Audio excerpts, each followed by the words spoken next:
What's up, everybody? Today we're going to talk about Jarvis versus Thurman and Keith Thurman claiming that he is back when we come right back.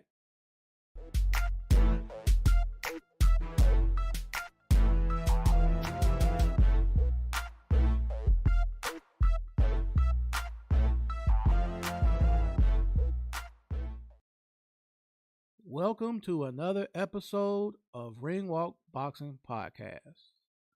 I am Bean, and today we got a variety of topics that are trending in the boxing world right now. So make sure if you're in the chat, hit the thumbs up, please, as you enter. All right, so one of the many topics I want to cover is we know the fight with Lamont Roach Jr. versus Tank.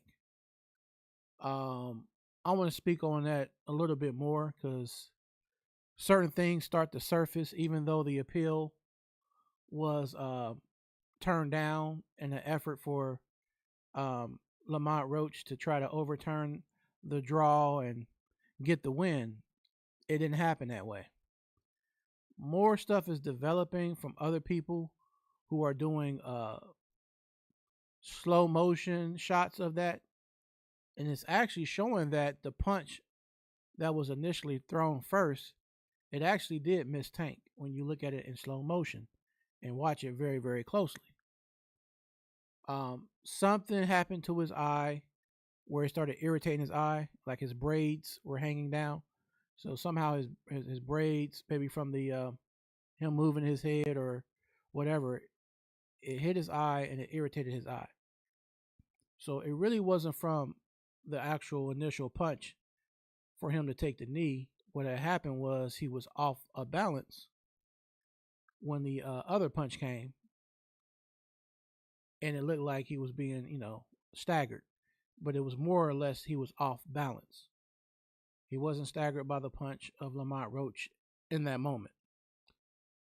But that's for,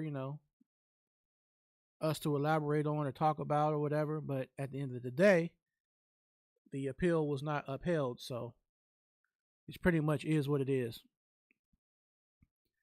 Now, because of that fight and how good Lamont Roach did, he made a great account of himself.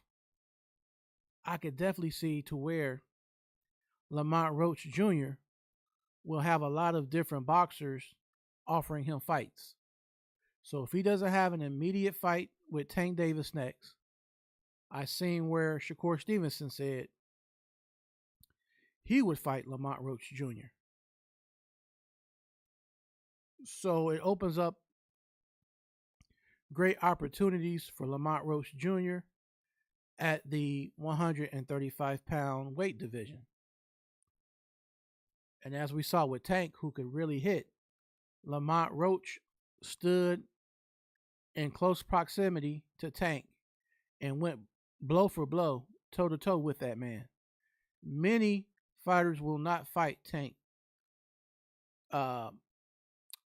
in that type of style. You know what I'm saying? Like Pitbull Cruz did, because that's pretty much his style.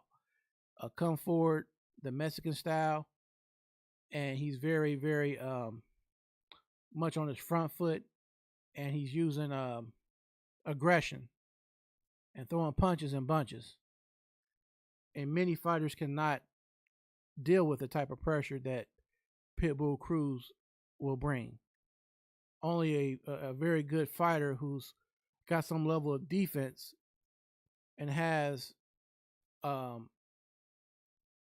just as much offense, they will beat Pitbull Cruz.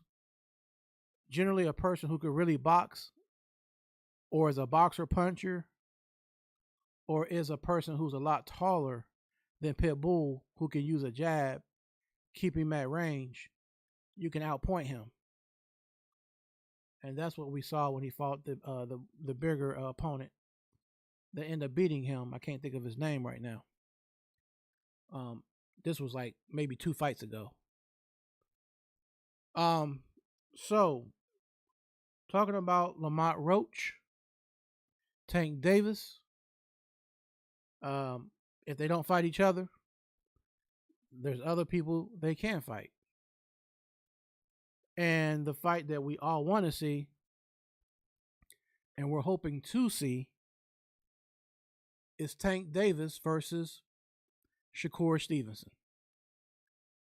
I just looked at Shakur Stevenson's fight again last night against Padley. Shakur is very talented. Let me say that first so people don't take what I say a certain type of way. He's very talented. He has quick hands, good ring IQ, uh, good ring generalship. He places his foot a certain way when he's fighting his opponent. And he's doing that to try to create a situation where his opponent will end up off balance. That's ring IQ. So he does have ring IQ for sure.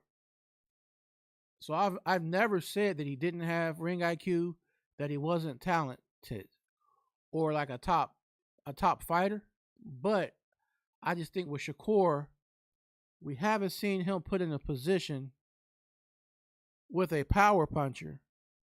You fight people the level of Jermell Herring, which is a good fighter, Padley, which showed he was a good fighter with a good chin. But these guys are not necessarily power punchers. These are good boxers. So Shakur is able to withstand the resistance and the power of guys like Herring and Padley. But when he starts to fight people like a more aggressive style, like a Lamont Roach or a Tank Davis, it will be an altogether different type of feel, because now he's fighting somebody who's not coming to outpoint him, not coming to, they're coming to counter punch, or they're coming to just come straight at him. So he would have to have a very strategic plan in order to beat Tank.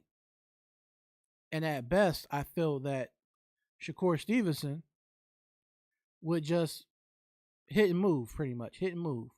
He's going to throw a 2 or 3 punch combo, try to clinch Gervonta Davis or Lamont Roach, and then keep moving around the ring, throw a couple of more jabs, clinch.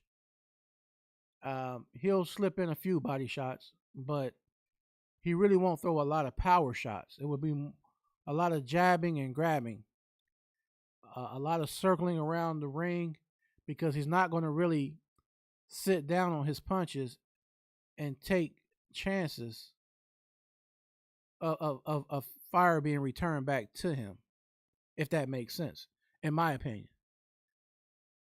I don't feel that he has enough punch power to be problematic for Tank Davis or Lamont Roach.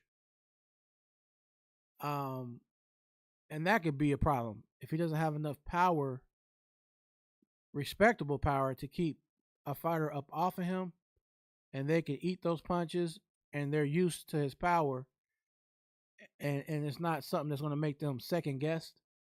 They're going to keep coming and taking chances to get their shot off, to get their punch off, to get their knockout. So I think Shakur Stevenson is going to have a problem if he fights the likes of Tank Davis or Lamont Roach. So we'll see what happens.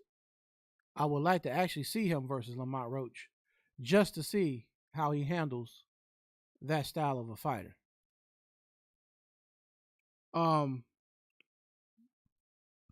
So in May, we got the fight in the heavyweight division.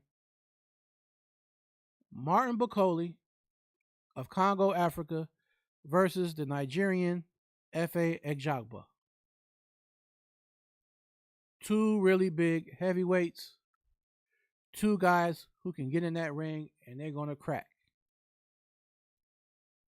Between the two, I would say Efe Ajagba is probably the harder puncher. He may be the more accurate puncher, but I think the more busier fighter is going to be Martin Bacoli. More aggressive, more on that front foot, more or less trying to back you up. So I think it'll bring a different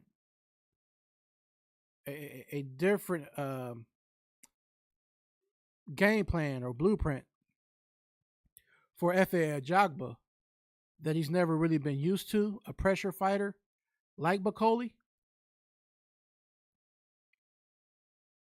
And this will be a Bacoli who's not a 48-hour notice replacement fighter like he was against Joseph Parker. This will be a Martin Bacoli who has a full camp. He's going to have a full camp in May when he fights Efe Ajagba.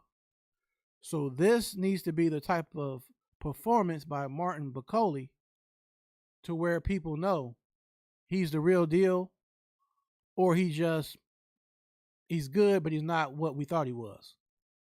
So this will be a defining moment for Martin Bacoli in May. The performance against Efe Ajagba is going to mean a whole lot. And if you have a prediction on Efe Ajagba versus Martin Bacoli, in the chat room, you can say, hey, weigh your opinion or your prediction. Let's have a little fun, y'all. Just all join in and weigh in.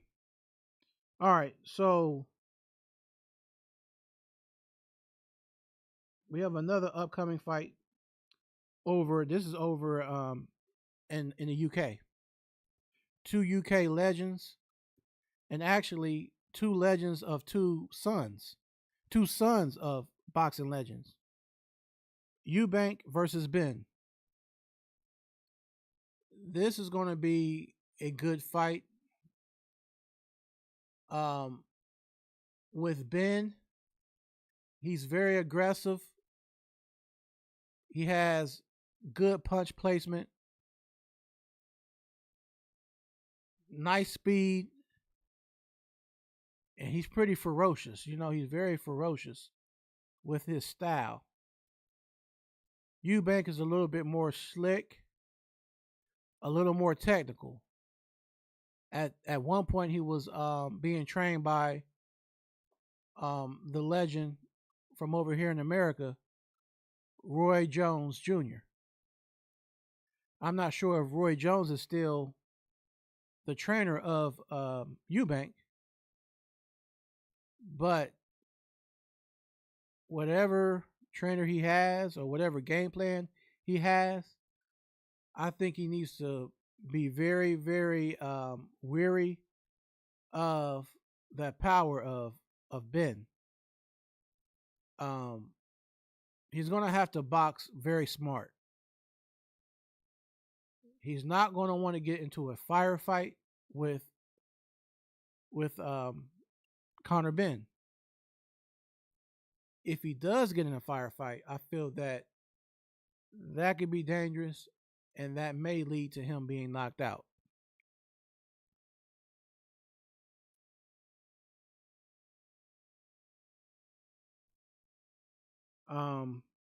So let me know your opinion, y'all.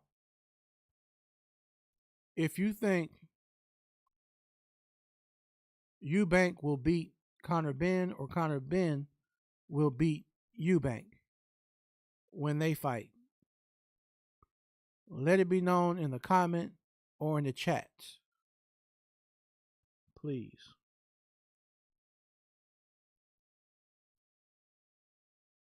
Also, on Wednesday there was a fight, which Wednesday is an odd day to have a boxing match, but this was a comeback fight for Keith one-time Thurman. Keith is a potential legend in the making. He's a PBC fighter from over here in America, and he fought a younger Australian fighter, Brock Jarvis. If you saw the build up, you saw how Keith Thurman is funny. He's funny for sure. He kept referring to Jock Jarvis as Tetris. Said he's pretty stiff and robotic. So he kept calling him Tetris to get under his skin. And Brock did not take a liking, to those words and stuff. And there's footage of Brock training and Keith Thurman showing up to his training, kind of like how Muhammad Ali used to do. While they're working out and training in the ring, he's outside the ring taunting. So I thought that was pretty funny. It made me think of Muhammad Ali back in the day. So when it came to the fight, it wasn't what I had the expectation of. I'm thinking Brock, once I saw some of his fights, a couple of clips, was going to give Keith Thurman a hard time. Unfortunately, it ended up being just the opposite. Even though Keith Thurman is older, he was you kind of saw what you saw in the past with Keith Thurman. I was surprised he still had the speed. He still had pretty good footwork. And he had killer instinct there. The killer instinct has not left Keith one time Thurman.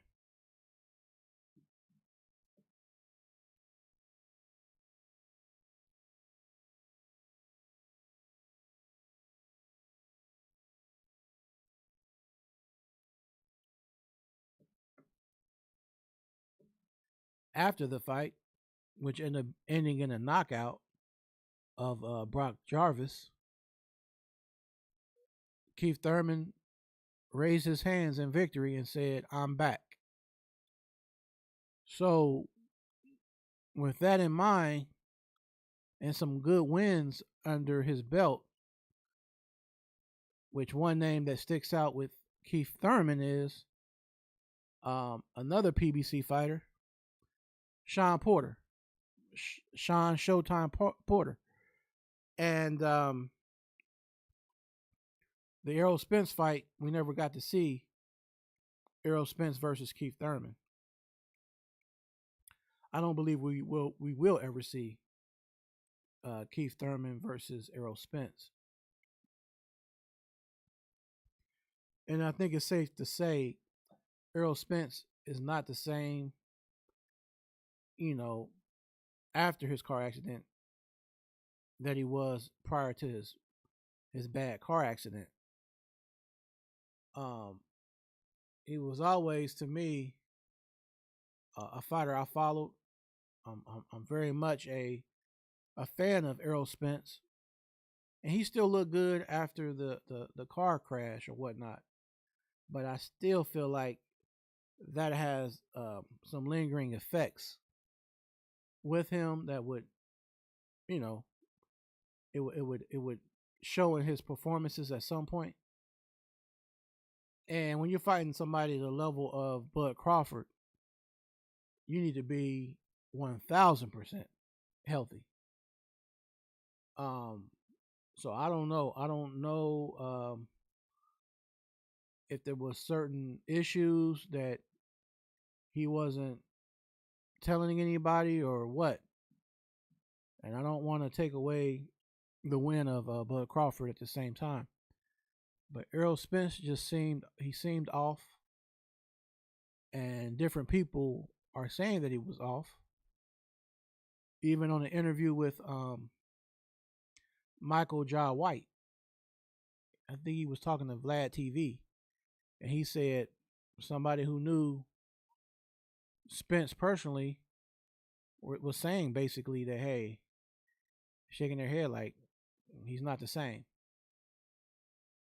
So I don't know. I mean, it's one of them situations. If he was the old Errol Spence prior to the car wreck, he still may have lost to Bud Crawford. So I don't want to make it seem like he definitely would have won had he not been involved in a car accident. But we just won't. We will never know because the car accident did happen. So to me, he'll never be the same. Um, Also, trying to figure out this triangle with Joseph Parker, Alexander Usyk, and Daniel Dynamite Dubois. So for those who may or may not know, Daniel Dubois pulled out the fight originally scheduled for him to fight Joseph Parker. The reasoning later on came out that it was some type of ear infection or something of that magnitude. And the replacement for Joseph Parker ended up being Martin Bacoli. He had like a 2 day notice, and Parker stopped Bacoli. And to be fair, Bacoli, like I said, he was a replacement. He only had like 2 days notice. He probably had jet lag, and he had gained a lot of weight, so he didn't train, have a full camp. So I get that. But I would have to agree with what um with Johnny Nelson, ex boxer Johnny Nelson, saying that why is it fair that Dubois pulled out of the fight, although it might have been true circumstances. But regardless of the situation, Joseph Parker still fought. So why doesn't Joseph Parker get the first shot at fighting Usyk?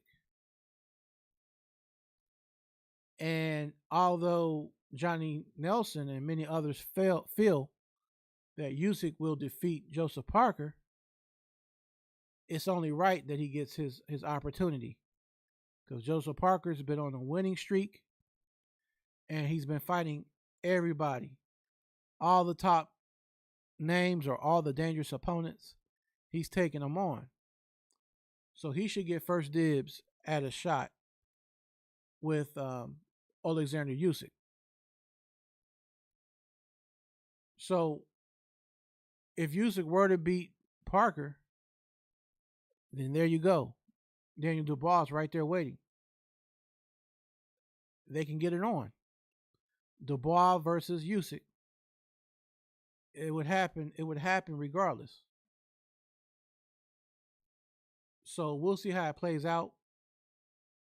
Hopefully, the WBO or one of these um, belt sanctions will put an order out to where either Parker must fight Usyk or the other way around. Usyk must fight Parker, and or Usyk must fight Daniel Dubois.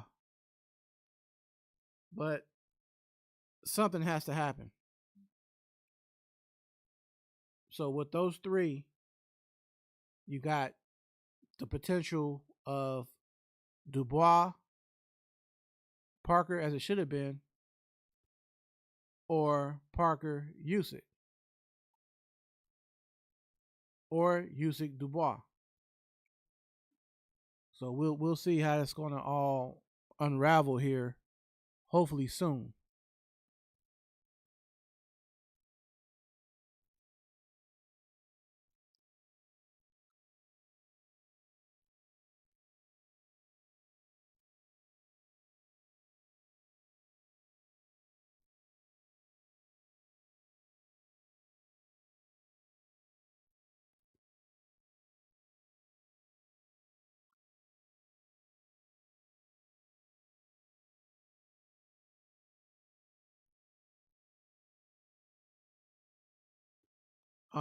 Now another fighter I like that I don't know your feelings on him, but I like Michael Hunter. Michael Bunny, Michael Bounty Hunter is a good fighter. I feel like maybe his management team ain't the best, but he always gives a pretty decisive and good performance. You know, the man that came from a cruiserweight to a heavyweight had a draw with Povetkin, and he had a victory over Martin Bacoli some years ago. And he's been complaining of not getting fights. Now, it's a possibility that Michael Hunter will be fighting someone soon. I'm just not sure of who. But I know that he also said if he fought Martin Bacoli, that in a rematch it would be easier than the first fight. That he would beat him better in a rematch than he did the first go around.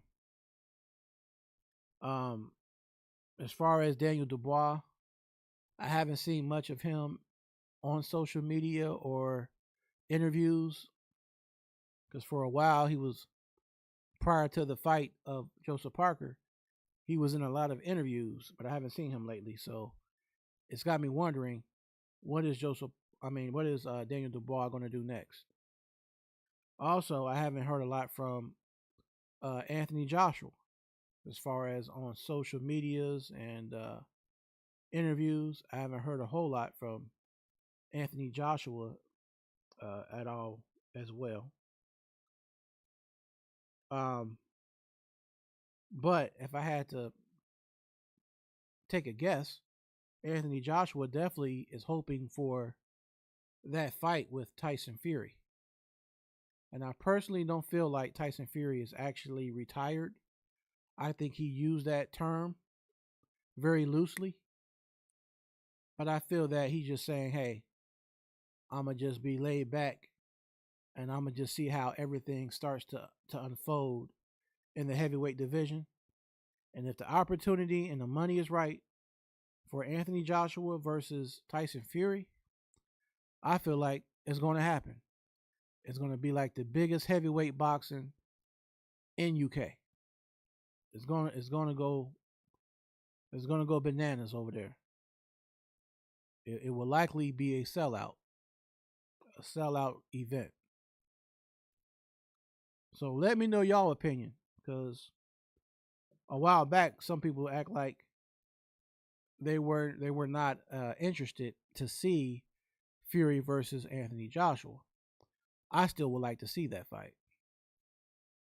And me following Anthony Joshua, I feel like he's a person who is more or less out here to build a legacy and not necessarily here to just only just for the payday or only just for uh the sake of saying he was a unified champion who collected like four different belts. I think he wants the legacy in the end to say, well, hey, although I was a unified champ at one point, before I left the sport of boxing, I still fought Tyson Fury. I had a rematch with Daniel Dubois. I thought maybe he'll fight Martin Bacoli, you know. So I see AJ going out with a couple of big names, maybe 4 to 6 fights before he retires. I can see him fighting the handful of the best left in the heavyweight division of this era. So let me know what you think about that. I also heard um, through a friend that Turkey Alishake in about 2 or 3 years he plans to not be the not be in the position that he that he's in now. As far as with boxing, he's going to retire and not be dealing with boxing on the level that he has. But while he is here, he's going to still make the best fights happen. So we're going to see if that's what happens in the near future. Will there be no more Turkey Alley Shake, and then people who are already promoters like Eddie Hearn, people like Frank Warren, and different people like that, they'll just be still doing what they always have done. But I guess if we don't have Turkey Alley Shake in the mix, will the bigger fights in the future still happen? I guess that's just something we'll have to see in the future. But as of right now, we will enjoy all that Turkey Alley Shake has brought to the sport of boxing. Um, I'm not going to sit here and say that there were not certain controversies, because I was actually shout out to Sean Blackwell. You showed me a video of the Sherez, I believe it was Sherez fight, and it shows where he was back there and kind of saying it out loud to where he would let people know how many rounds a certain fighter was down. And you're not supposed to do that kind of stuff, because that's showing bias, and that's showing corruption. So with that in mind, I kind of understand the angle of Tank Davis. He did say something to the extent of he had a lot of concern if he were to fight someone like Devin Haney.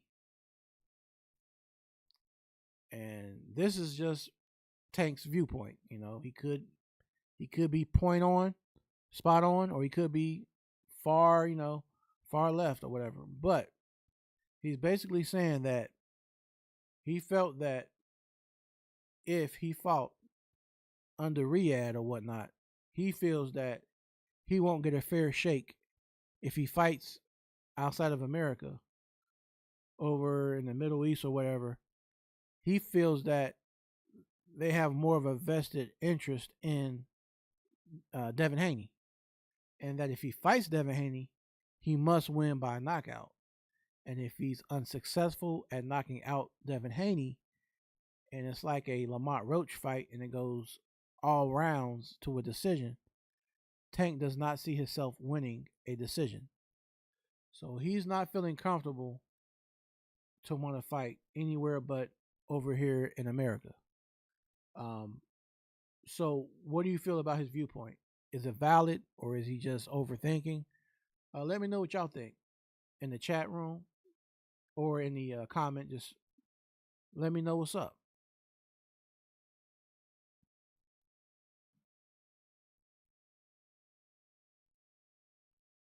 Um,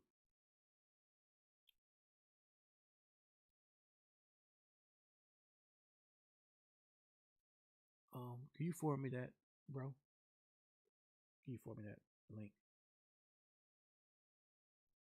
for the the ninja thing?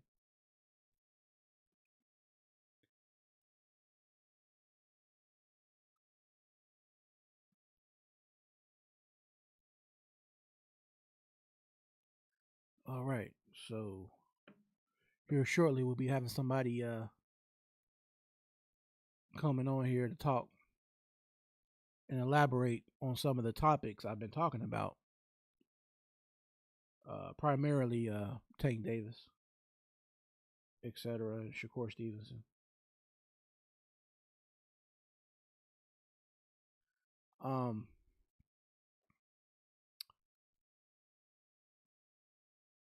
Let me think where I was at.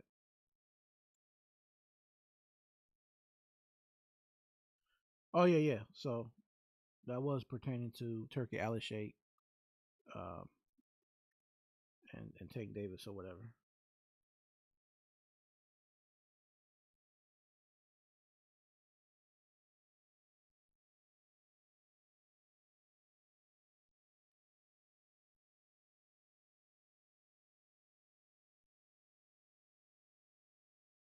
Now we also have coming up, y'all, is you can call it like a triple header. Um, Ryan Garcia to fight um, Rolly Romero. And in my opinion, just to look at both styles of fighters, to look at both of them and the opponents that they fought, the best opponent that, or the best two opponents for Rolly Romero would be Tank Davis and Isaac Pitbull Cruz. The best fighters that Ryan Garcia had fought would be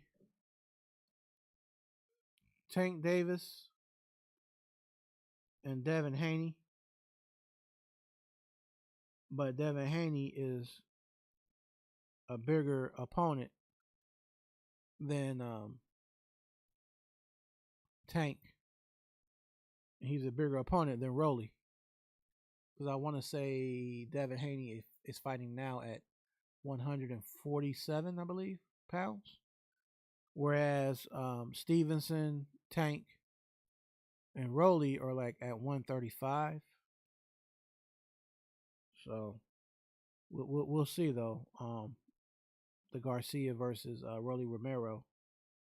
And I feel that Garcia will be victorious, and I feel that Garcia will win by KO over Rolly Romero. If that's your opinion as well or your prediction, let me know in the chat. Please let me know in the comments, y'all. Please let me know. And on that same event, you have Tefime Lopez versus Barboza.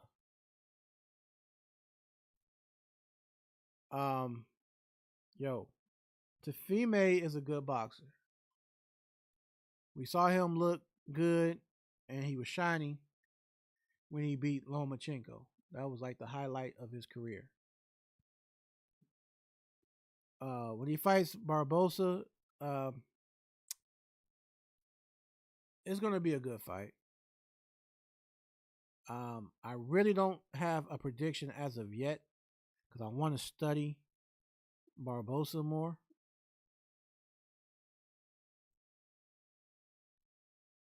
I have to look up, more of his fights. So we'll have to see how that all works out or whatnot. You also have the fight with Ramirez versus Devin Haney.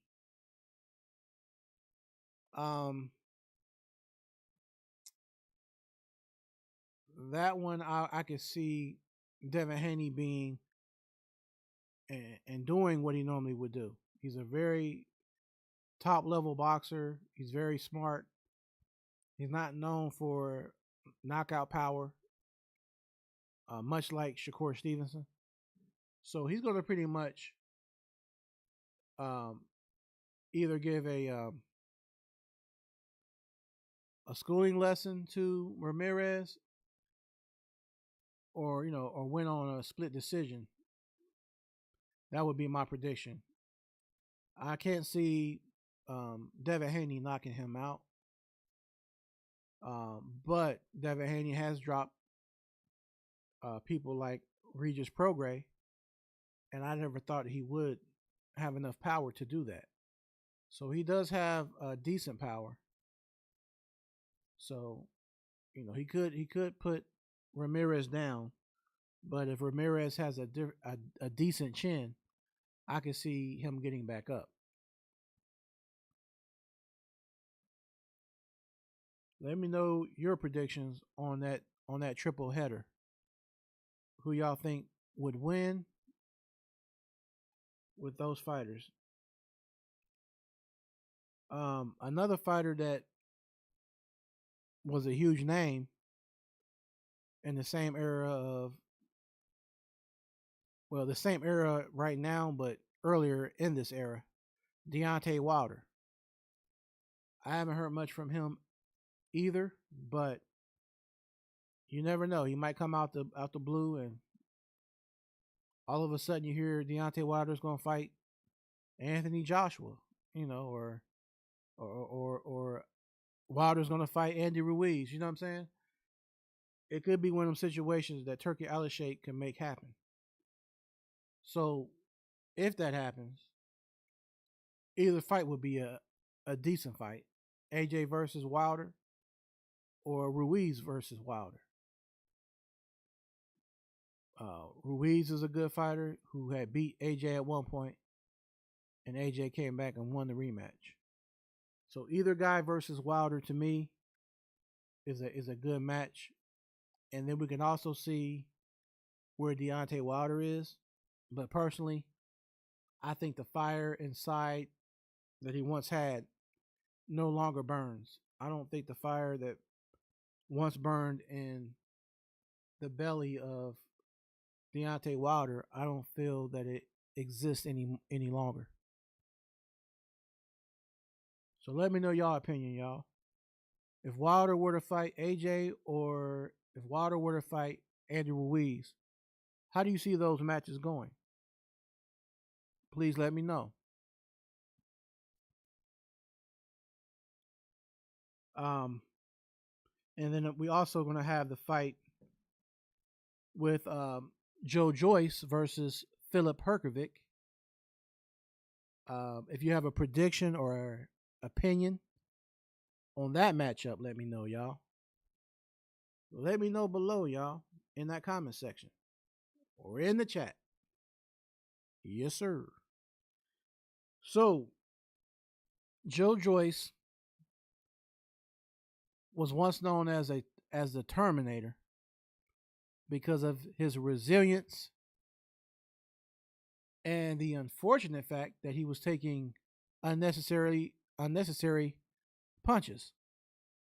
He walks right in towards his opponent with very little defense,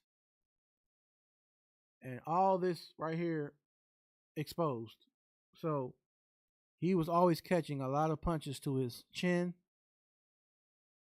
and at one point he almost seemed to be somewhat invincible.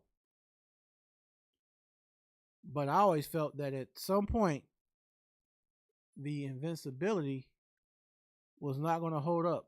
That eventually he's going to fight the right guy who lands that right punch, that lands it at that right time, and he's going to go right down. And we saw that when he fought Zilly Zhang.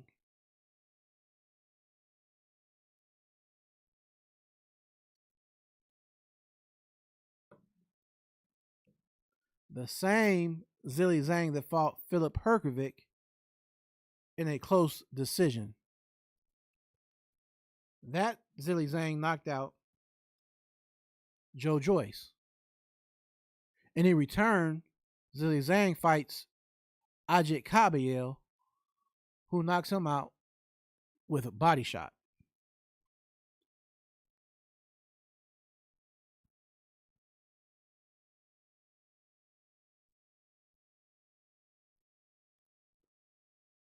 All right, so speaking of some of these younger boxers,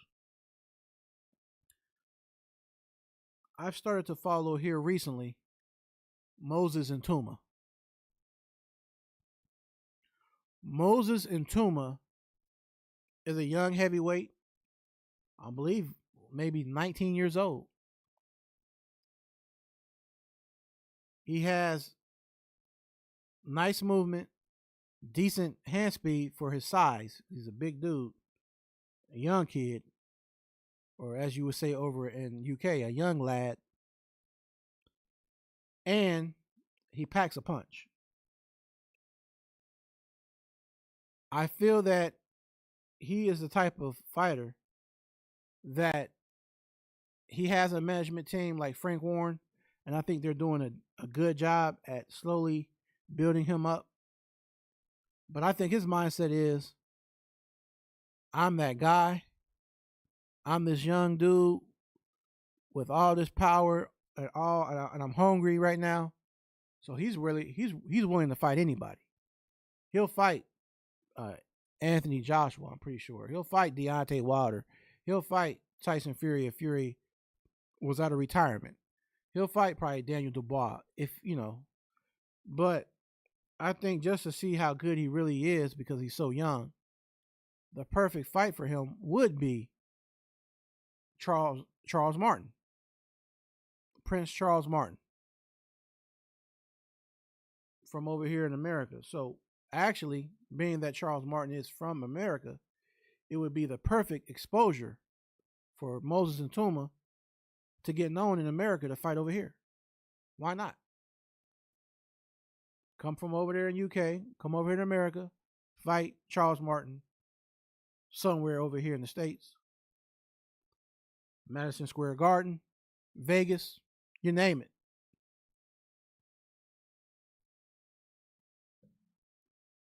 And if that fight does come to fruition,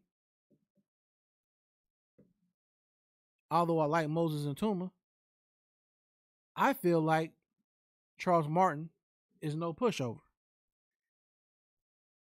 He has a good jab, the same jab that dropped Luis Ortiz before Luis Ortiz knocked out Charles Martin.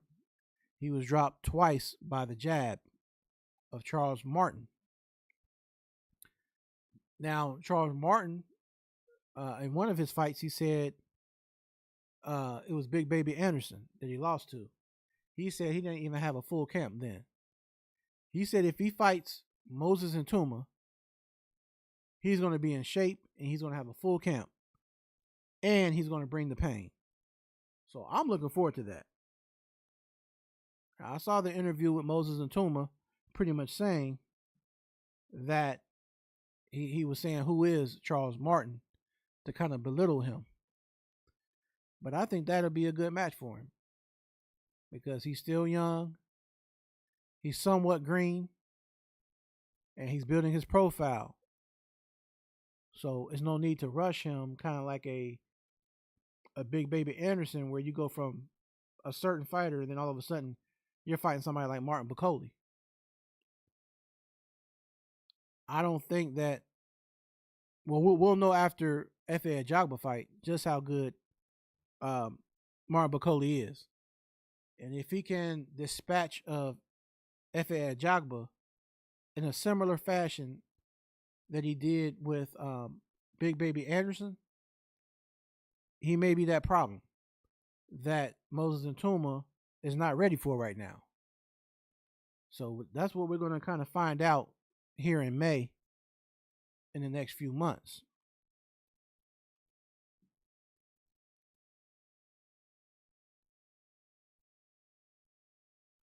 Um, so let me see what else we got going.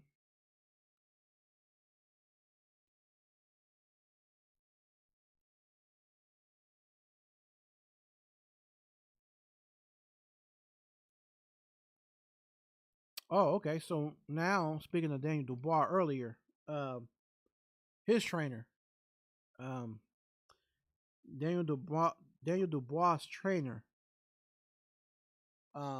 is saying pretty much that due to Dubois being ill or having an ear infection, it actually saved Joseph Parker. Is what he's saying. He's pretty much saying Joseph Parker should be happy that Daniel Dubois didn't feel well because the way he performed against Bacoli, he wouldn't have lasted 2 or 3 rounds, according to the trainer of Daniel Dubois.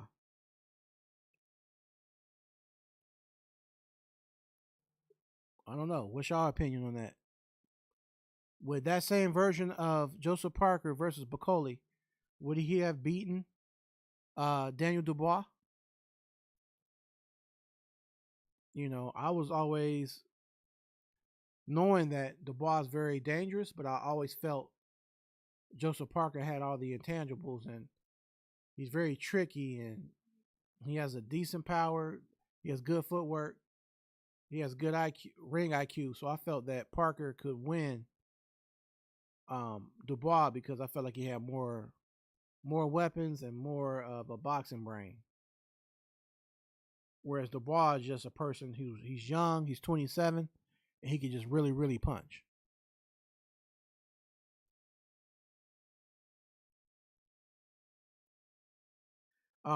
Now Dimitri Bivol wins his rematch not long ago against Benavidez. Dimitri Bivol beats David Benavidez in the rematch, but in the initial fight, um, I'm sorry, Beterbiev beats Bivol in the first match, but Bivol beat Beterbiev in the rematch. Well, there was supposed to be talks of a trilogy, but the trilogy might be on still pause at the moment because I'm hearing that David Benavidez may be the next candidate to fight Dimitri Bivol. That's a good fight there, y'all. Dimitri Bivol, a light heavyweight, 175-pound weight class.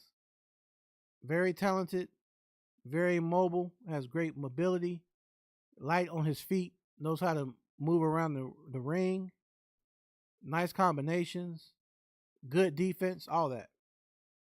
Well, David Benavidez, not as slick on his feet as Dimitri Bivol, but has okay footwork. It's not bad. It's average. He has pretty nice hand speed. I think that's underrated hand speed to be as tall and long as he is. The real long arms. David Benavidez has good hand speed, and he has decent power. Um, will he beat Dimitri Bivol? Remains to be seen. But I think he will put up a good effort and make a great account of himself when he does fight Dimitri Bivol, should they fight next. That is. Some people want to see David Benavidez versus Arthur Beterbiev instead. I think they feel like these two fighters will stand in the pocket more, and it will be more of a toe-to-toe affair. But either way, I'm like, hey, either fight's gonna be good, y'all, and they both can happen. We can see David Benavidez versus Bivol, and then we can see David Benavidez versus Beterbiev.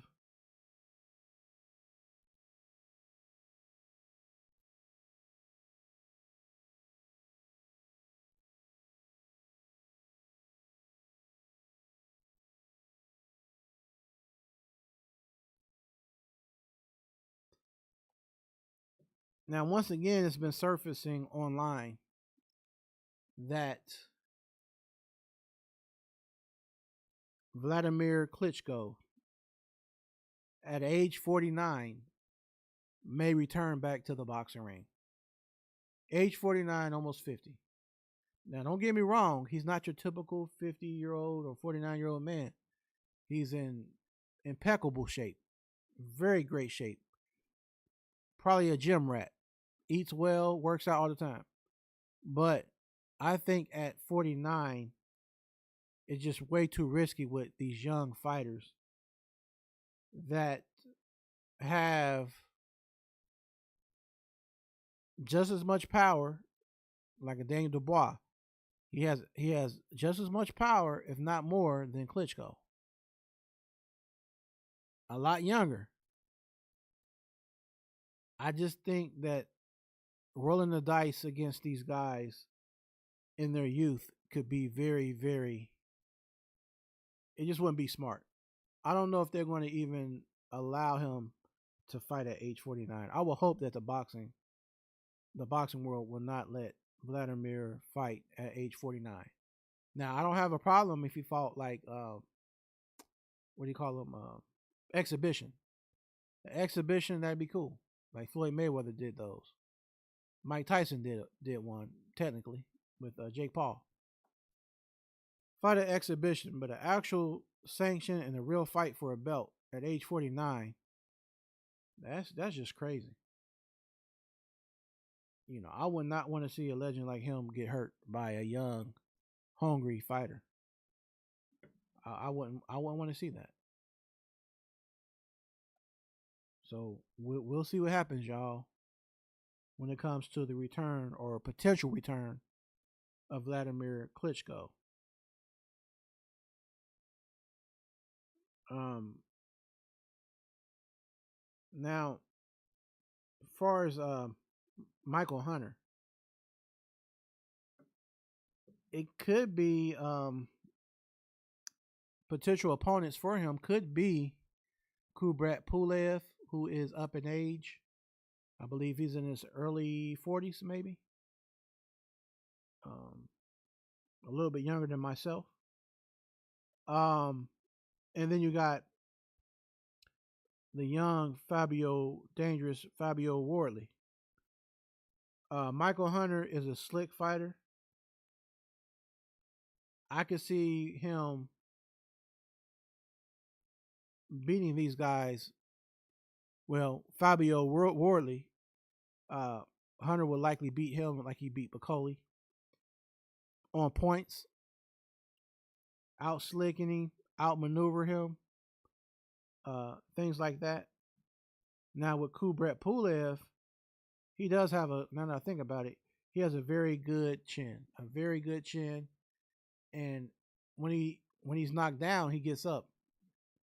Uh, Usually the first time you knock him down, he's gonna get back up. With AJ, he got up once or twice before he was eventually knocked out. With Klitschko versus Kubrat Pulev, he got back up 2 or 3 times. So this man has a very, very good chin and a lot of heart. I don't see Michael Hunter beating Kubrat Pulev by knockout. I think it would be maybe a points decision win for Michael Hunter. So let me know your opinion in the chat or in the comments. Also, here soon, the legend, one of the big legends of boxing, Canelo Alvarez, will be fighting a Cuban fighter, Skull. I don't know too much about Skull. I'm going to be doing some research on him, but he does not really ring bells for most people.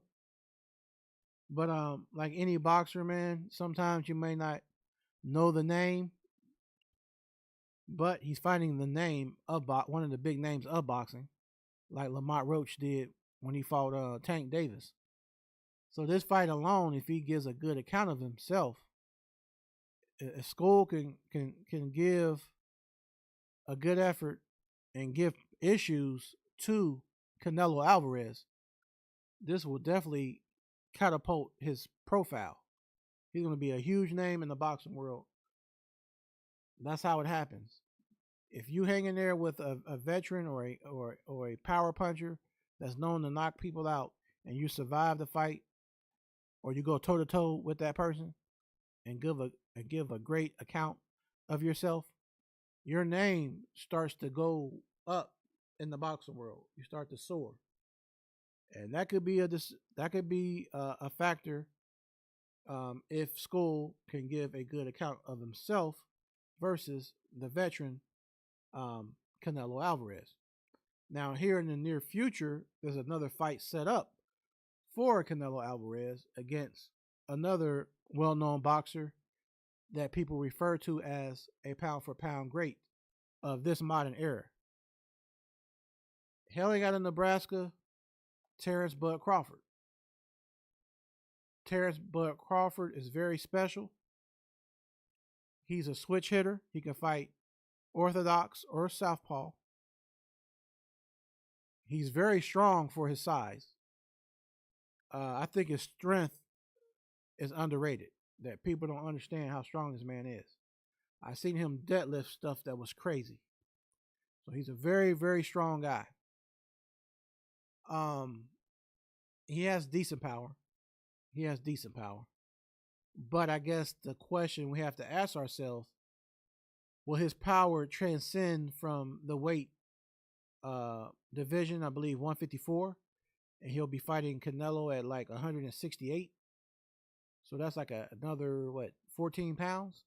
Will his power transcend from 154 to 168? Do you think it will? That's the question I'm asking. And if it does, wow, it's going to be a even more interesting fight because if his power is that of a man at 168 that has acclimated to that weight, oh boy, I tell you, it's going to get interesting. If that's the case and it ends up being like that, it would be very interesting, even more so against Canelo Alvarez, because with Canelo, you never really see him rattled too bad. You never really seen him hurt too bad. Even when he took the worst end of a loss against Dimitri Bivol, he was still on his feet at the end of the rounds. Yeah, I don't think Canelo's ever been dropped in his whole career, and that's rare from any fighter. Because even Muhammad Ali, who's my favorite and one of my goats, Muhammad Ali's been maybe down twice. I think Frazier and Cooper, maybe Henry Cooper or something. But Canelo, to my understanding and to my recollection mentally, I don't think he's ever been down. So if Bud can somehow be the first to do that, that would be bananas, y'all. That would be that would be crazy, man. Real talk. That would be crazy. Because like I said, Canelo has a very good chin. He can take a punch. He can take plenty of punches. And he keeps coming at you.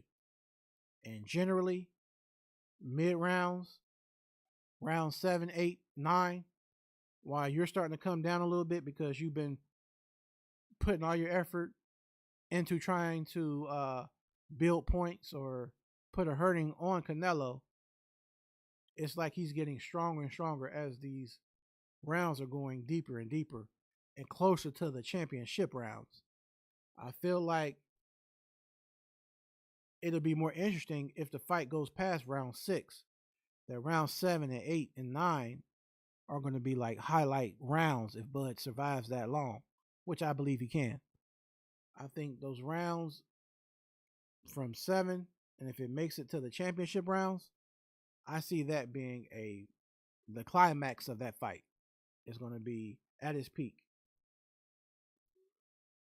There's going to be certain situations to where Bud has to show a different side and go into another gear because he's going to be fighting one of the best boxers um, of this era and of the era just before this. Canelo's a vet; he's been out for a long time, so he has a few more fights, I believe, under his belt before he retires forever. And to know that one fight will be Bud Crawford, that's all right with me, y'all. I want to know y'all opinion. What y'all feel about that? Canelo versus Bud Crawford. What's your prediction? And what do you feel about that matchup? Let me know, y'all. Like I said again, in the comment sections or in the chat. Hey, what's up, Cam? What's going on with you, man? Thanks for tuning in. Hey, do me a favor, bro. Hit the thumbs up, please. Hit the thumbs up, and that's what's up. Oh, okay. You say Cam, you say you got Canelo by decision. Okay, that's a good prediction, man. Um, that's a very interesting prediction, man. I got Bud by decision, but then again, you're fighting Canelo, so to me, he's respected at a high level. And if you ask me, it's hard to beat Canelo in a decision. If it's a close fight, it would have to be a situation to where Bud is winning 8 rounds to 4 in order to win. If it's a 7-5 round fight, it's going to probably go to Canelo,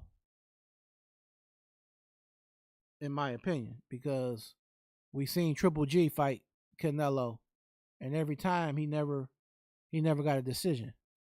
Triple G, a lot of people felt uh, one of their fight, one or two of their fights in the trilogy.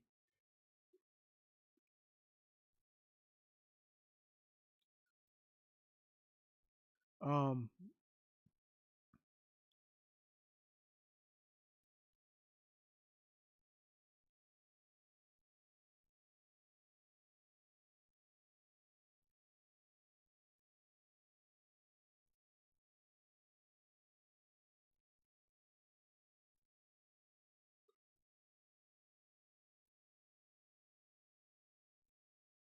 oh yeah, so the whole reason that, kind of rewinding back a little bit, the whole reason why Joe Joyce is not going to fight, or the reason why Joe Joyce is now going to fight Philip Herkovic, is the fact that Dillian White was injured during working out.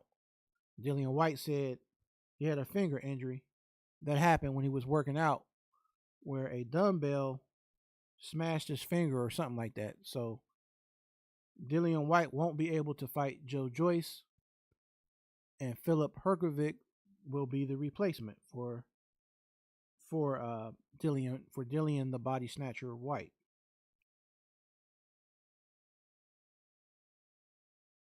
Um,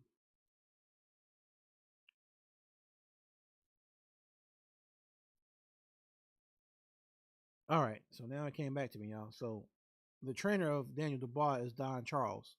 So that's who I was referring to earlier. Was Don Charles is pretty much saying that the fact that Daniel Dubois was ill for the fight and couldn't fight Joseph Parker, that was his saving grace. Basically saying that Parker should have been happy that Daniel Dubois was down, because Dubois was going to knock out Joseph Parker. But you know, that's his opinion or whatnot. Um, it's not fact until they actually step in the ring. So I'm of the belief that Parker is a lot better than what people give him credit for. He has a good chin, good mobility, a lot of heart, and you never see him lay down. He will fight you until he's exhausted to the late rounds. So I can see it being a firefight in certain spurts. Um, and Parker could win on points. He could beat Dubois on points. He may even drop Dubois. You know, you can't just overlook his punch power when it comes to Joseph Parker.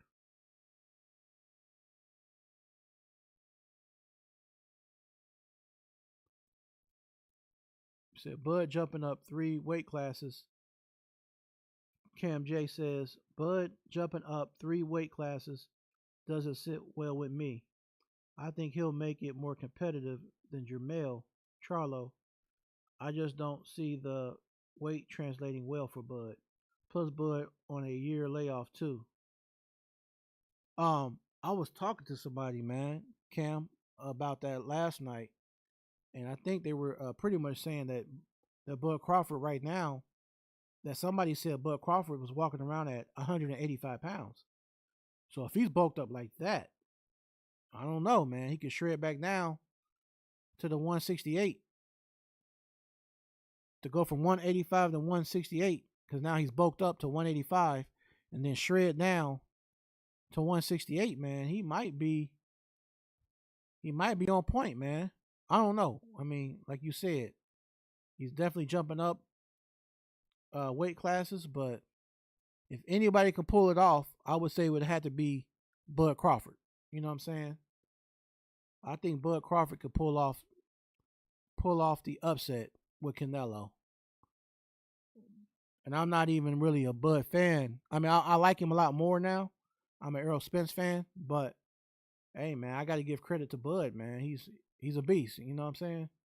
And I feel like this will be the fight to kind of define his career even more because people are saying that Spence wasn't the Spence we normally see, or Gamboa was older when he fought Canelo. You know what I'm saying? I mean, fought Crawford. So he needs that fight with a legend like um, Canelo, and I think this is gonna be the one that if he does beat Canelo, especially if he beats him in a way that's never been done, oh man, but Crawford's stock is gonna go sky high, man. You know they can't no longer deny Bud Crawford as being an all time great if he can defeat Canelo Alvarez.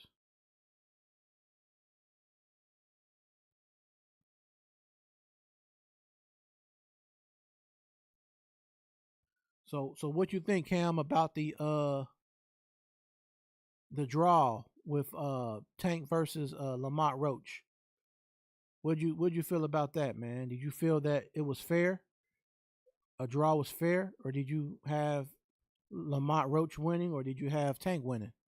Because that's been a controversy. You know what I'm saying? To where people are saying uh, Tank Davis lost the fight, but I don't see it that way.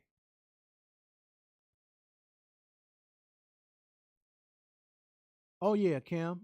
Facts. I was just saying that on FB earlier, man. Canelo has been taking the easy route. He's finna fight Skull, and nobody really knows who Skull is. Um, he fought Berlanga, he fought Mungia.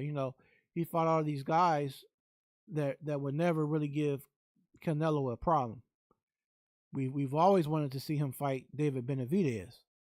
I don't feel that Canelo can beat David Benavidez.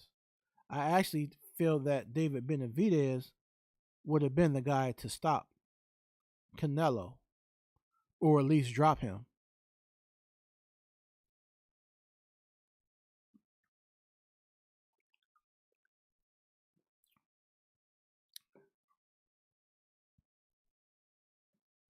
Yes, sir. So we gonna see, man.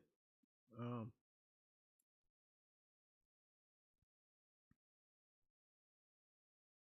how it all goes down.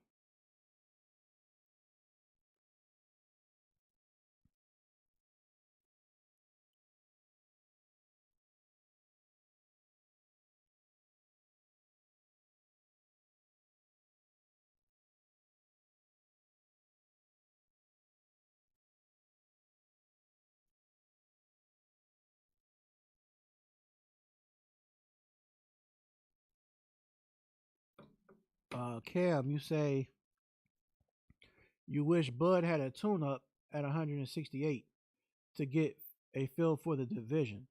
Hey, that's a great point. That's a great valid point. Let him get acclimated and let him feel how it's going to be at 168. You said the 154 Madrimov fight was close, and it was. He did pull it off, as you said. Um, you said Canelo a whole different beast, and 168 ain't 147 or 154. I hope he wins though. Very good points, bro. You absolutely right, man. Um, Canelo is a different beast, man. He's a different beast. He's fought every style of fighter you can think of. So if you're a slick fighter like Floyd Mayweather, he's fought Floyd. You know what I'm saying? If you're a fighter like Caleb Plant and you're slick, he's fought Caleb Plant. Billy Joe Saunders, he's fought him. So Canelo's fought a lot of these different style fighters, man. So, but I think Bud is better than Caleb Plant in some ways. Would I say he's as good as Mayweather? I don't know. Um, but Bud, he's definitely special. He's definitely a special fighter, as his trainer Bomac would say. Bud is a special fighter. You said the draw is fair with Tank versus Lamont Roach. You edge Tank by a round, but I don't mind anyone having Roach 7-5 or a draw. I feel the same way. A draw definitely was reasonable. The rematch, June 21st, the reported date. Yeah, it could be a potential rematch, man. And if not, I don't know if you saw that Shakur Stevenson uh, allegedly offered a fight to an opportunity to Lamont Roach Jr. And Shakur said he would fight Lamont Roach if Tank didn't take the immediate rematch. So we gonna see, man. If Shakur does fight Lamont Roach, how do you see that going down, man? What would be your prediction or your opinion?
Yeah, so it's all good.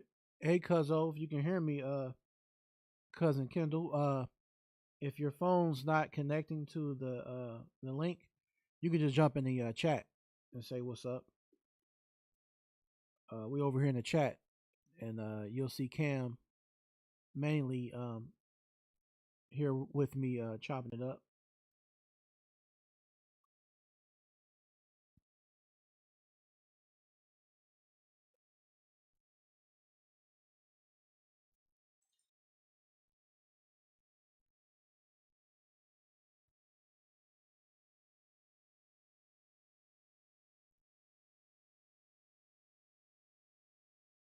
So let me see. So you say Cam, you say the rematch is a done deal. Lamont manager and Lamont both said it's a done deal. Just getting certain particulars together, a venue, a date, etc. You said you think Shakur would beat Lamont by decision, possibly. It'll be tough, a tough fight. Lamont really is a good fighter, but people wasn't hip to him. Yeah, for sure, man. Just because a person's not necessarily known, people tend to think they're not good fighters. Like Andy Ruiz, he's shown that he's not consistent, and he could be better as far as his training regimen, staying in shape like he should. But Andy Ruiz was a dangerous fighter.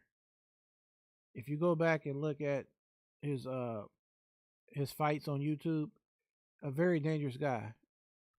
Um, so just because your name is not on the level of a Tank or on the level of an Anthony Joshua, some of the big names of boxing, don't mean that you're not uh, a formidable opponent. And Lamont Roach and Tank Davis have history. They've been knowing each other back from the amateurs. They fought twice in the amateurs. So, like Lamont Roach was saying, hey, I know certain things and certain habits about Tank that most people wouldn't know. So,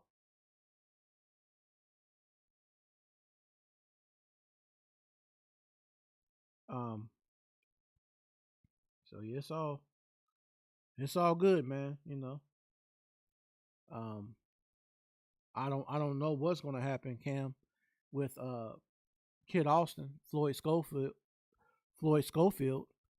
You had the biggest opportunity of your life to fight Shakur Stevenson, and you claim to be sick or whatnot. Oh man, that's just all bad right there.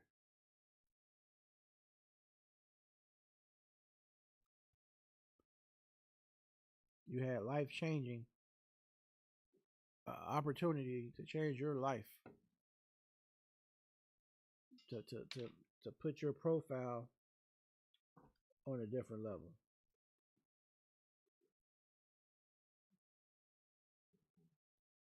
Hey, come back if you can.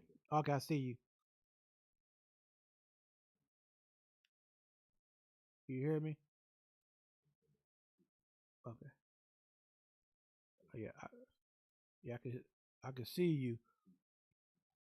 Okay. All right. Kendall, come back when you get a chance because you were on and then you dropped off.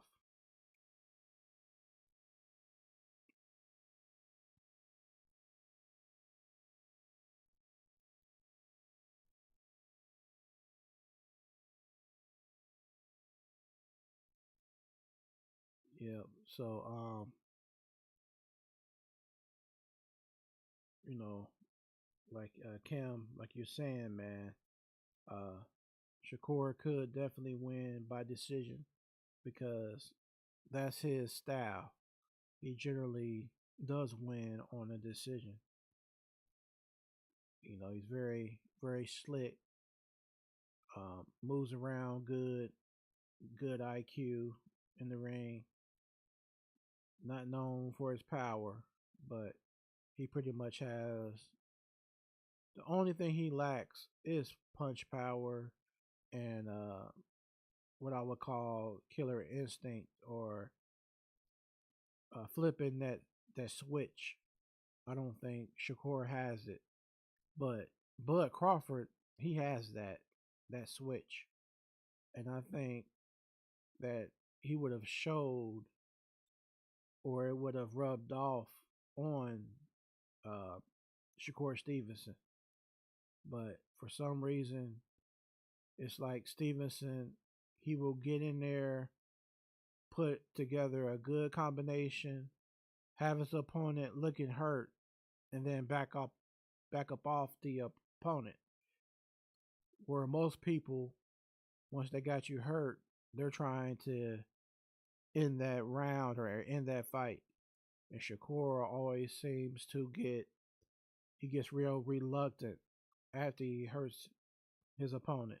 Like with Padley, he would hit him with a vicious combo to the body upstairs, and then all of a sudden he get he would stop and start the ball up and get ready for the return of Padley, the counter punches or the combination from his opponent.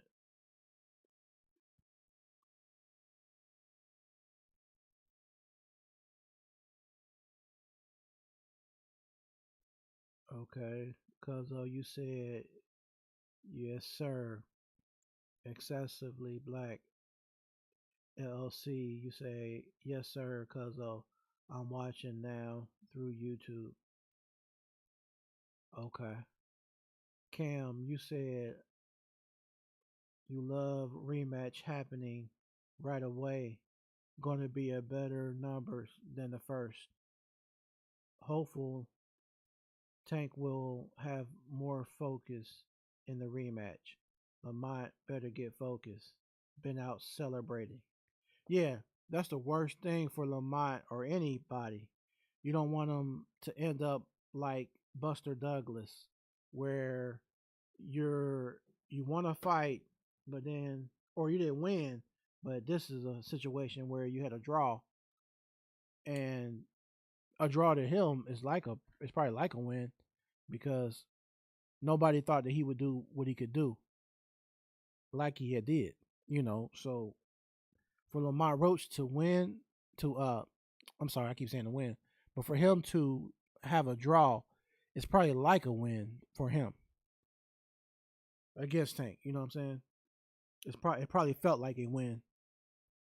So like you said, he doesn't need to celebrate. He needs to be focused, stay in the gym, and stay in that mindset, and come back even better. He needs to be better in the rematch. Although he did great in the first fight, he needs to be better in the rematch because I believe Tank is going to be full throttle when they fight again. And I'm hoping that Tank has Coach Calvin Ford as his main trainer. Uh, I mean, respect to Barry Hunter, but to me, he's not he's not what Coach Calvin Ford is. Like the relationship and the chemistry ain't the same. So I think the chemistry is a lot better with Coach Calvin because pretty much Coach Calvin is like a dad, like a father figure to Tank Davis.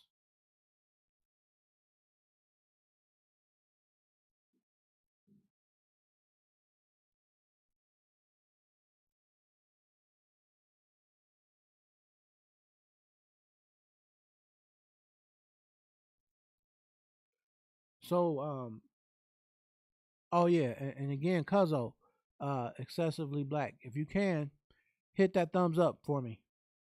Hit the thumbs up above, and shout outs to Cam J. Again, shout out if you like your boxing and sports like I do. Check out Cam J Network on YouTube. And if you like talk shows and stuff like that, and WWE wrestling, NBA and stuff like that, check out Excessively Black on YouTube.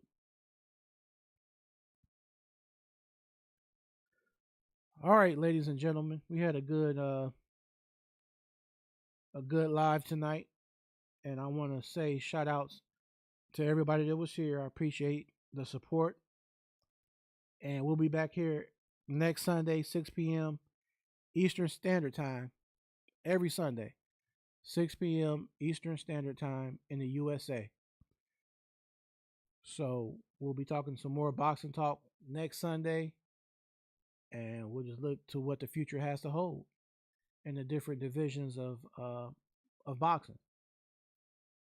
And for those who inquired, yes, I am a boxing podcast solely. I don't talk about any other subjects except for boxing.